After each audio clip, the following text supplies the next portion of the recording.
many of our projects address the counterintuitive and mobilize counterintuition in ways that hopefully are productive. And this project certainly does ask us to reimagine the relative stability of some historical and cultural signifiers in order to enter into its argument, but I think does so successfully. It's also a project around governance, and it starts with, I think, a premise that any serious person would observe, that a connection between the inadequate governing response to coronavirus and that of the inadequate governing response of climate change. That is where an effective planetary scale planning and governance should reside.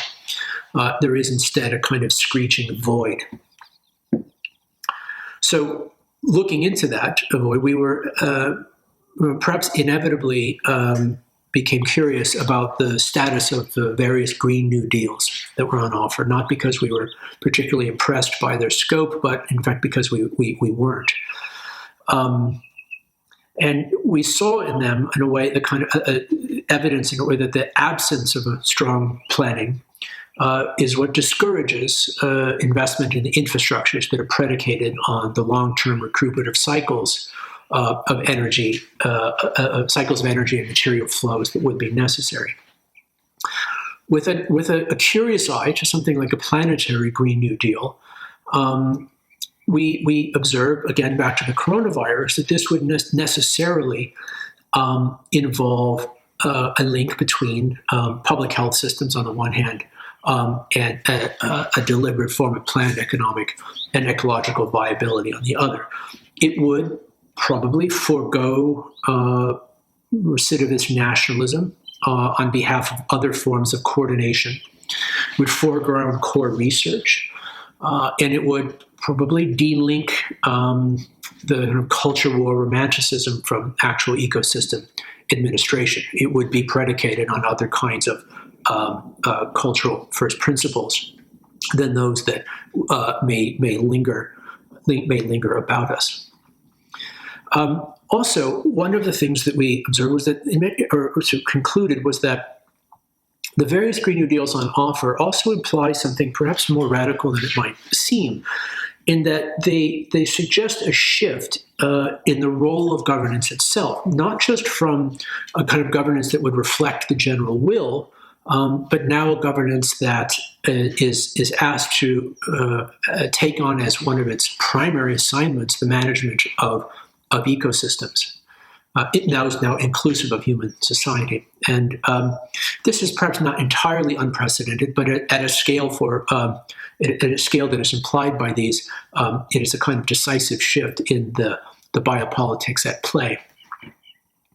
Now, with that said, going through sort of analysis of the existing Green New Deals, we noted that in all of them, given that they were largely federal in scope, that they neglected to address the largest line item in any federal budget, which is always the military.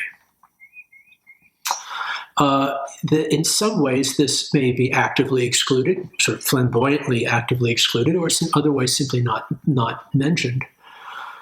Now, we found this peculiar because it also, this is understood in light of a conclusion that among the most decisive and divisive issues of the next 10 or 20 years will be not if, but how national and transnational militaries are deployed in towards the ostensible protection of the ecological commons, mitigation monitoring, preventative land management, and the development of climate intervention technologies. The oversight in the addressing of the question of the military in terms of the Green New Deal seems to overlook the planning that militaries have done in terms of as a sponsor of climate science, the R&D that has gone into the development of the technologies upon which climate science depends, the scenario planning models that they've done, not to mention the fact that the amount of land that they actually own and have some possession over. We developed, in a certain sense, a kind of provisional hypothesis, uncomfortable as it is, that having a huge publicly funded institution with the capacity for mobilization with really top gear that is used to informing medium-term energy policies could prove rather useful. Mobilization is one part of the story, but so is social welfare, and indeed so is enforcement is as well. The welfare, we can realize that in certain sense, militaries in many countries are the acceptable face of socialism in terms of the number of employees and effects that they have within an economy. Now, we realize that the proposition is certainly one that's uncomfortable. We're uncomfortable with it ourselves, but are equally intrigued by the implications of it. And we ask on the question of enforcement,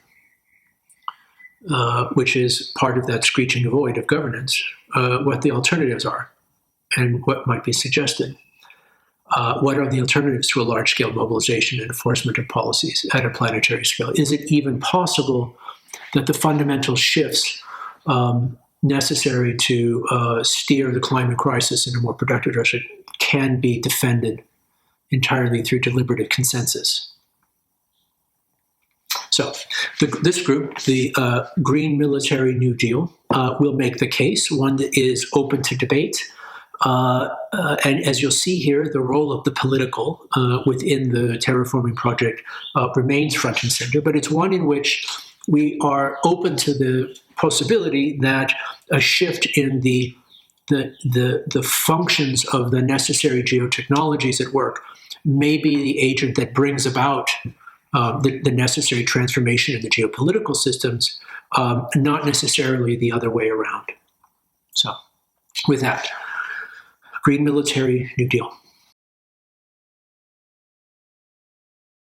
Hi everyone, my name is Iuliia and I'm an architect and urban designer currently in Moscow. Hello, my name is Andrey. I'm a mathematician and I work in Moscow. Hi, my name is Eduardo Castillo. I'm an architect and researcher currently based in Madrid.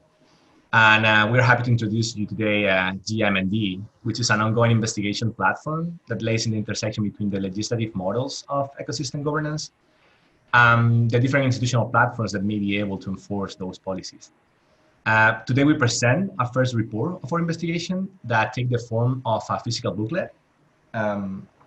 This booklet right here that we just released today. And that is going to be available for download for free in our website, gmnd.org. We invite you to visit it and check it out, the full research there. But today we will present it as a video essay that goes through the booklet and unfolds its content. That's all from our part. We will let you now with the first report of GMND and hope you all enjoy it.